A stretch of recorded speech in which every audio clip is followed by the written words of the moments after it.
So I had mentioned previously, when listening to a gospel tune, that it felt like a lot of the amazing performances, and like I've never seen a gospel singer even remotely close to phoning it home. It's always like the dial is turned up to 11, and the conviction is always amazing. And I was like, at first I was like wondering like why no other genre has this sort of level of commitment and emotional conviction.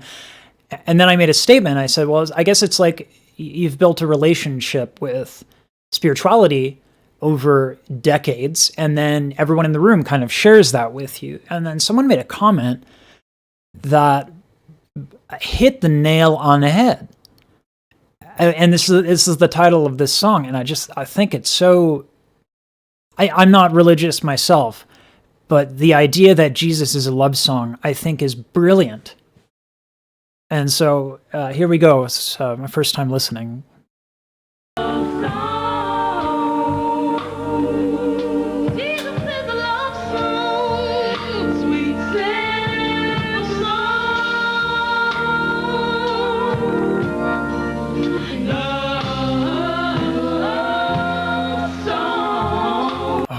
Goodness.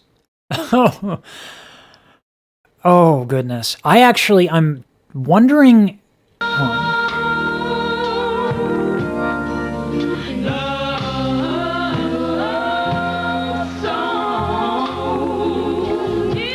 So blending is something that I don't think gets enough attention. It's really, really, really important for singers to know how to blend, if not only because you want to work with other singers ever, but also if you want to do overdubs on your own tracks, you have to know how to blend. And blending isn't just matching vowels. That's definitely a part of it, and you can hear that in the higher end of things. You see how they kind of, it takes like a little, like almost a millisecond, but then they all get on the same vowel on the top. So while that's happening, there's a very bright vowel on the top there, right?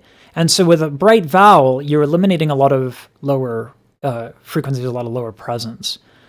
And that allows, and I'm so sorry, I'm very new to the Clark sisters as a group.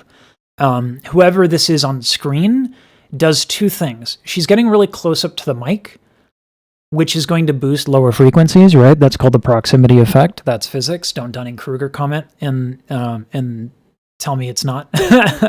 But yeah, that's the proximity effect. And then on top of that, she's doing something that ordinarily I think people poo-poo on, but that's because I don't think they understand the application. If you go and almost swallow your sound on the low end, but your breath is extremely gentle, you can really emphasize and get a much lower sound. So let's hear that.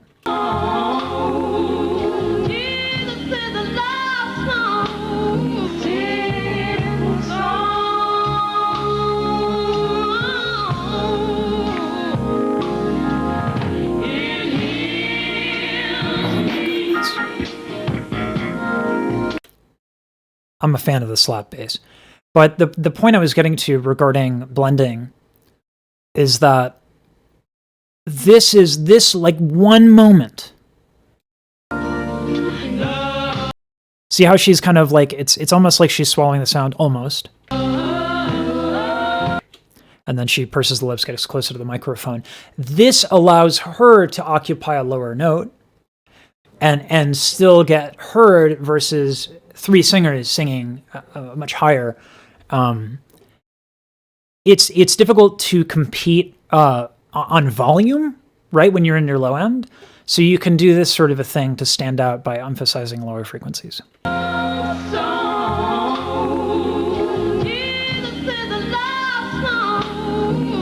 And then to go from that, this very low, emphasizing the low, to just going right up without any trouble at all. It's mastery. Like, that stuff's not easy.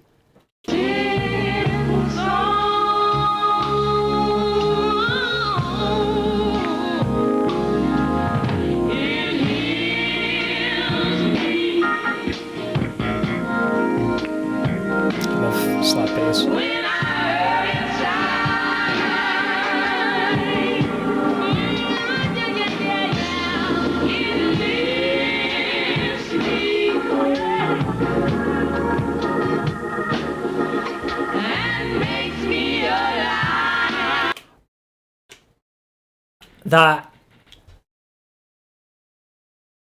That timing is absurd.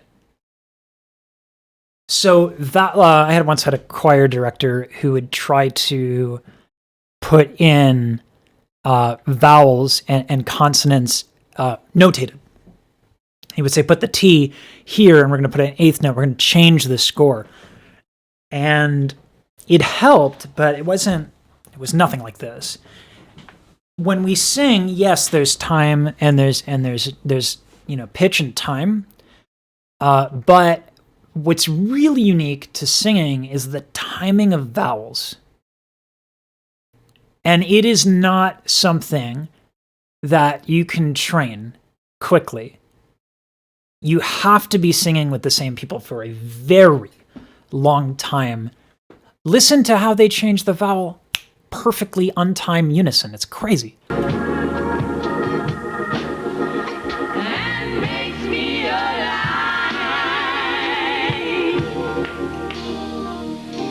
Alive, right? They're just right on the money. It's beautiful. Jesus, so much to me, so sweet to me.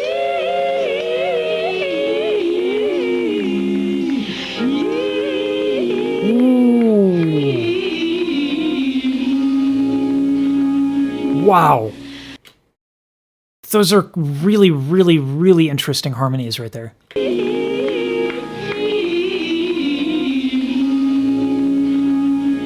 think I heard like even a ninth chord and the way they move between the notes to achieve those different harmonies is awesome. Someone in the last video I did on the Clark Singers, someone said that the arranger, whoever arranged the tune, is the musical genius of this group. But you can't nail these harmonies without extraordinary musicianship. Every single one of those sisters has remarkable musicianship. You cannot do this without an understanding of music, whether or not it's like conscious theory or just like instinct trained from years and years of singing music that is not so simple to sing. I mean, this is hard.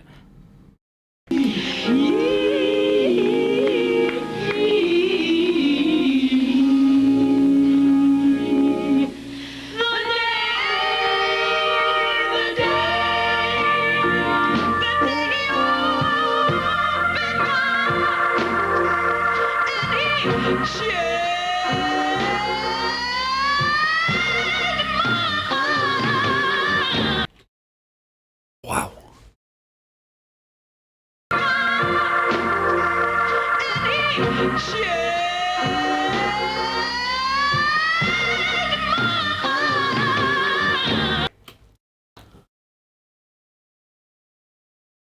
Belting is difficult.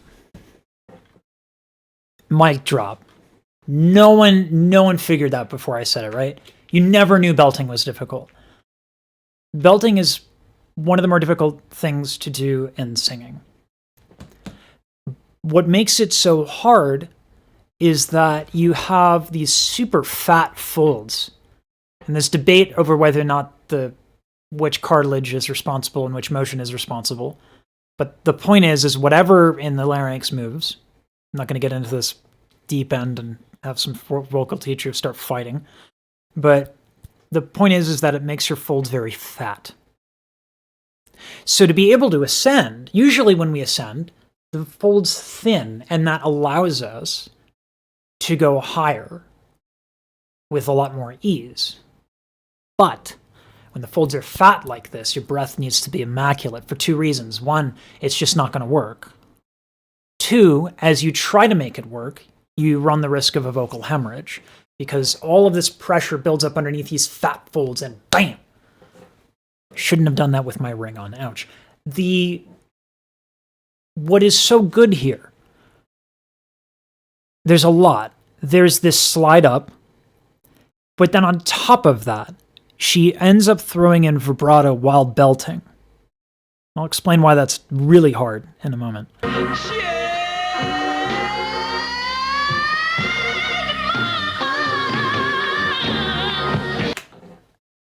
So belting, as far as there's two theories, let's just go with the simple one. The cricoid cartilage, which is at the base of the larynx, tilts to shorten the vocal folds and make them fat. The larynx also rises in most cases when you belt. And so that's one coordination right there.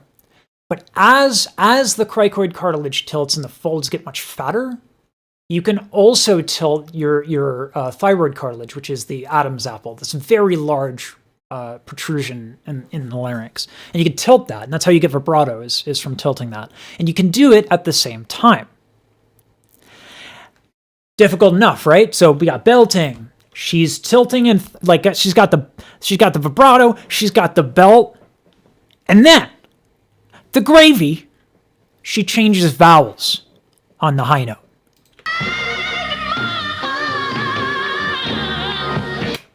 And she doesn't just change one vowel. Why are vowels so important? Here, let's get into it. I mean, this is just.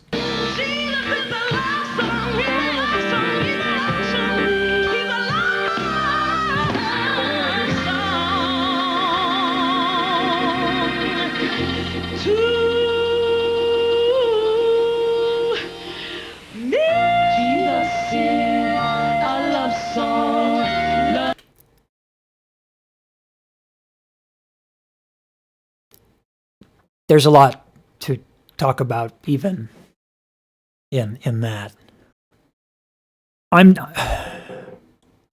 I could pause like 17 times and talk about all of this, so I will.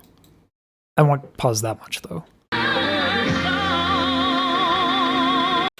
So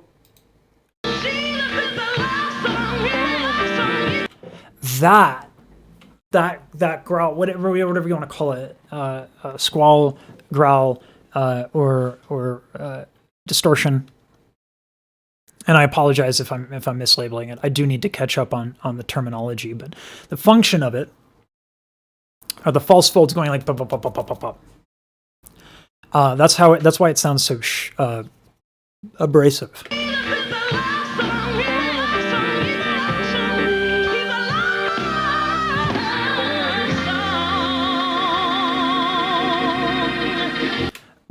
So metal singers do this.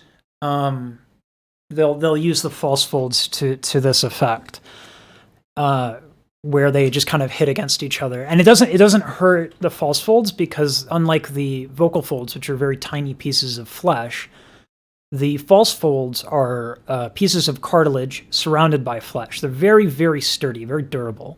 So they can smack around all they want and create this effect. The difficulty, however, is that when you bring your false folds together, it makes singing really hard, like really difficult. You have to be incredibly gentle when you introduce that into the into the singing. So if I do open false folds, welcome to AM radio, where my false folds are retracted, and if I sing like this. Poets often use many words, right? We get jazz, we get crooning, we get opera, and this is neutral. This is just speaking, and there's plenty of application there. And then if I do this, then my false folds are coming together, and it's very, very difficult to get a clean, good sound when this is happening. So. This, to me, is almost more impressive than the darn belts.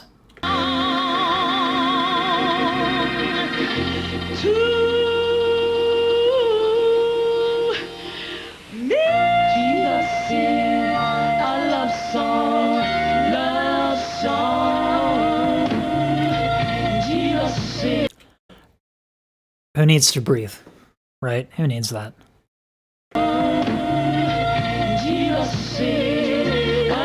So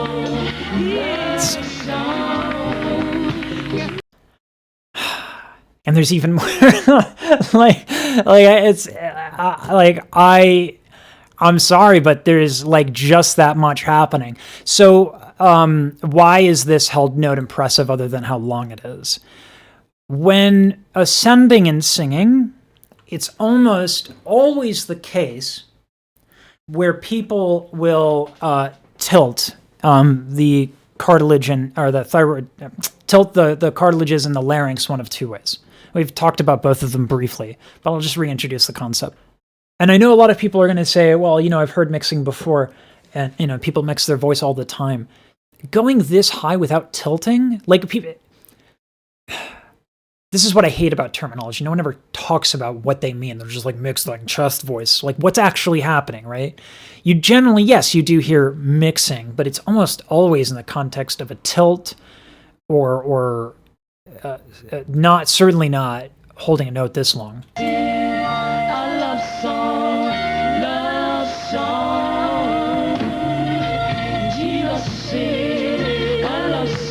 And then that's that little vibrato is when the thyroid cartilage tilts.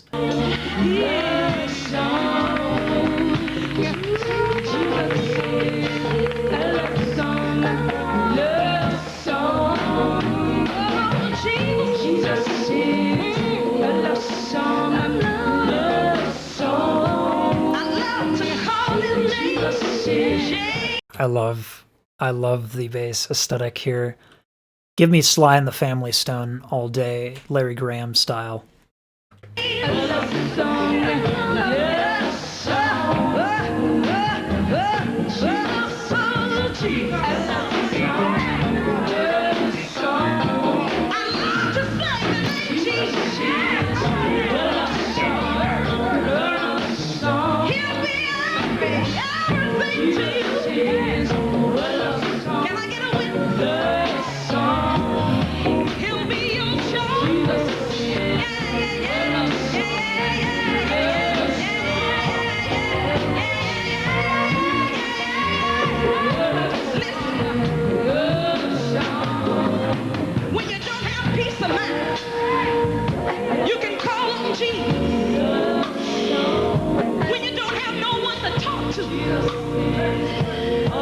You can call on Jesus, but listen.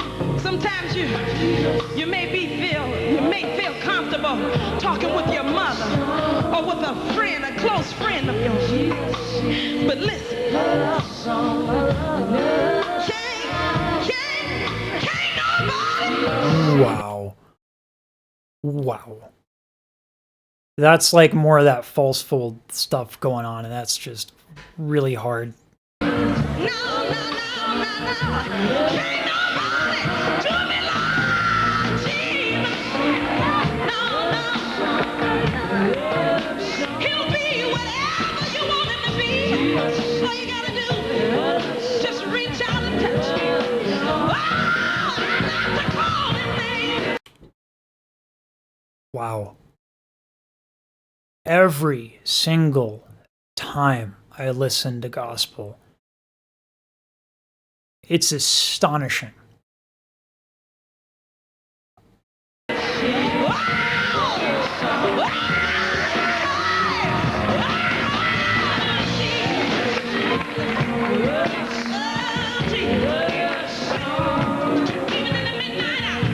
Like, I'm sorry if you don't have feelings after hearing that. I don't know what's wrong with you.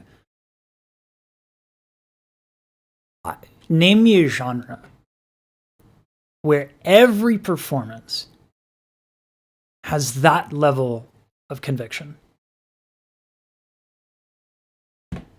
You may not know what to say to the Lord, but He knows what's on your mind. You gotta hum a little bit.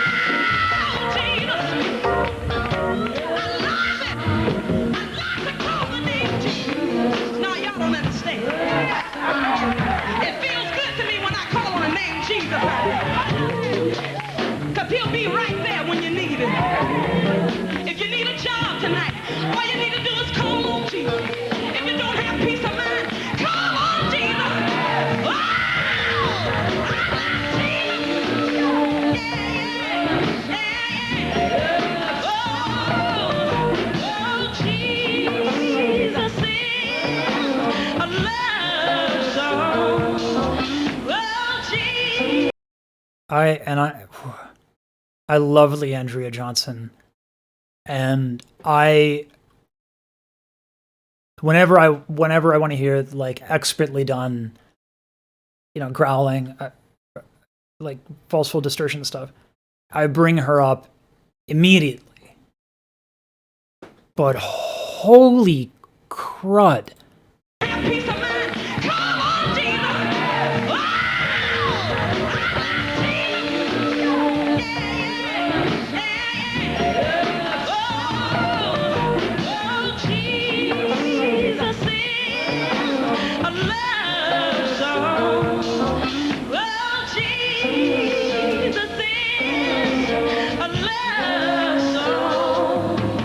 And I love they're just jumping on right there with her.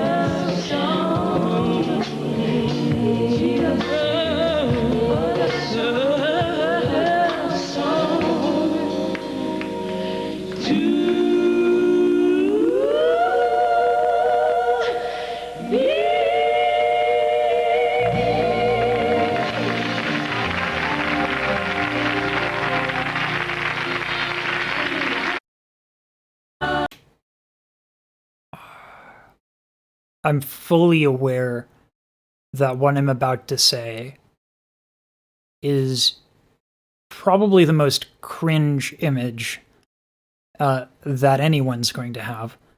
I would love, it would be great for me to wake up in the morning to this, or any performance of gospel. I feel like it would start my day right. But I would very much hope no one films it, because I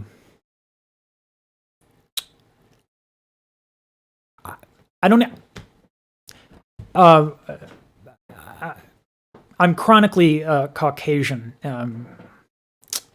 and a lot of you have heard this before. But what it means is that when I shake my hips or try to dance, I'm a danger to myself and others. But I just imagine me in the morning. Like, this would get me more hype than a cup of coffee.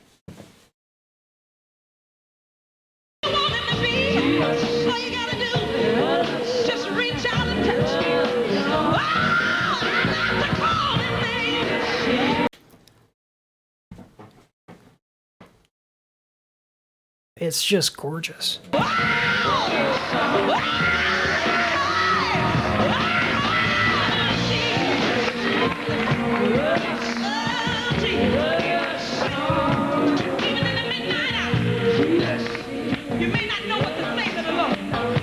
I know we finished the tune. Now I'm just being selfish. I don't know. I can't get enough of this stuff.